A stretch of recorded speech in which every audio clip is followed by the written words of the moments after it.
Baseball has been called the national sport in the United States since the late 19th century, and it's also one of the most popular sports in the world.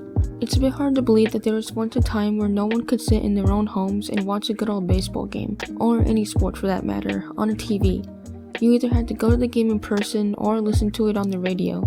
However, this all changed when Columbia University and Princeton University played a doubleheader at Baker Stadium on May 17, 1939.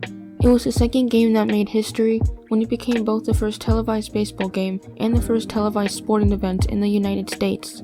Princeton defeated Columbia 8-6 in the first game, but during the second game, Columbia's sports informative director, Bob Herron, was shown on television by NBC that was presented at the 1939 World Fair. Herron then suggested to ABC that they broadcast a sporting event on TV. NBC liked this idea, so they chose the second baseball game between Columbia and Princeton to broadcast. A single TV was placed on a single wooden stand right above the stadium, and the game was broadcasted live on NBC's WSXBS station. The broadcast was received by less than 400 sets that were available to receive the signal. Princeton would go on to win the game 2-1. NBC would be very happy with how this experiment turned out. It would broadcast the MLB game between the Brooklyn Dodgers and Cincinnati Reds on August 26, 1939. This historic game is completely missing, as recording live broadcast didn't exist in the 1930s. The only bit of this game that survives is a small clip of a player hitting the ball and running to first base.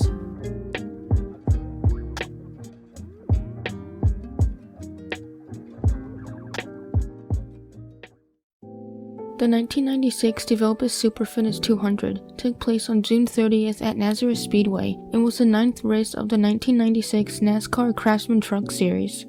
This race caused 1989 Winston Cup winner Rusty Wallace to compete. Competing in the race in the Ford F-150 with the colors of Miller Beer, this should be the only Craftsman Truck Series that Wallace would ever compete in. The race was going to be broadcasted by CBS, but there ended up being heavy rain that day, which caused the race to be delayed for 4 hours. Because of this, the race was shortened from 200 laps to only 152 laps. This also caused CBS to not air the race at all by the time the rain stopped. The race would be won by Jack Sprague, while Wallace got 9th place. Like stated before, the race was not aired on CBS because of the rain delay, but over a minute of footage of the race was shown on an opening recap of the 1996 Sears Auto Center 200. It's also a possibility that TNN broadcasted the race a few days after it happened, though in the middle of the night. But if TNN did air the race, then none of the footage is available to the public.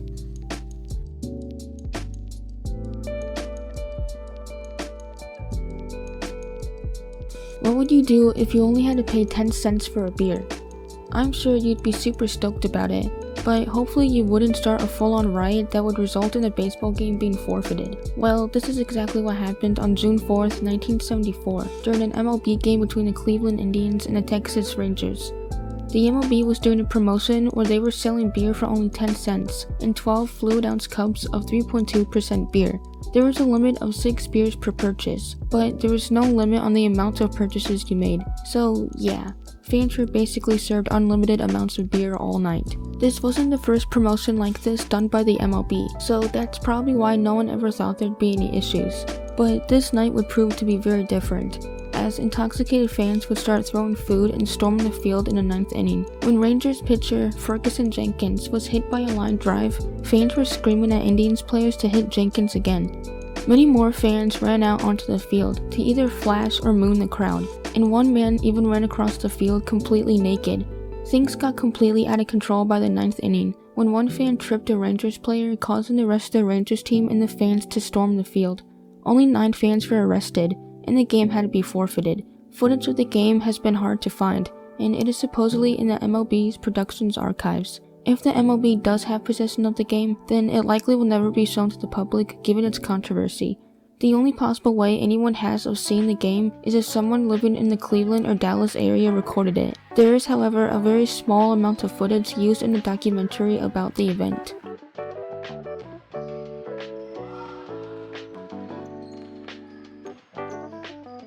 The second AFL-NFL World Championship game, now known as Super Bowl II, was played on January 14, 1968, between the Green Bay Packers and the Oakland Raiders, with the Packers winning 33-14. The CBS telecast of the game is lost, with the only things that remain of the game are some photographs. Wins were published the following year in the January 8, 1969 issue of the Sports Illustrated. About 80% of the country were also unable to see the last couple of minutes of the second quarter and the first 3 minutes of halftime, as the video feed was cut out. This issue was blamed on a failure with AT&T's cables. NFL Films has stated that they don't have a full copy of the game. In March of 2013, a YouTube channel by the name of Lambo Packer Backer uploaded a reconstructed video of the game using video snippets, photos, and full audio from the radio broadcast. Sadly, the video was later taken down due to a copyright claim by the NFL.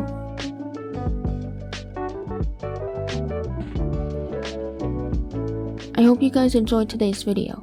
If you want to see more videos like this, then make sure to subscribe and hit the bell icon for notifications. If you have any lost media topics you'd like me to cover, then comment them down below, or feel free to email me at bluephantomofficial@gmail.com. I hope you all stay safe and healthy out there, and I'll see you all in the next video.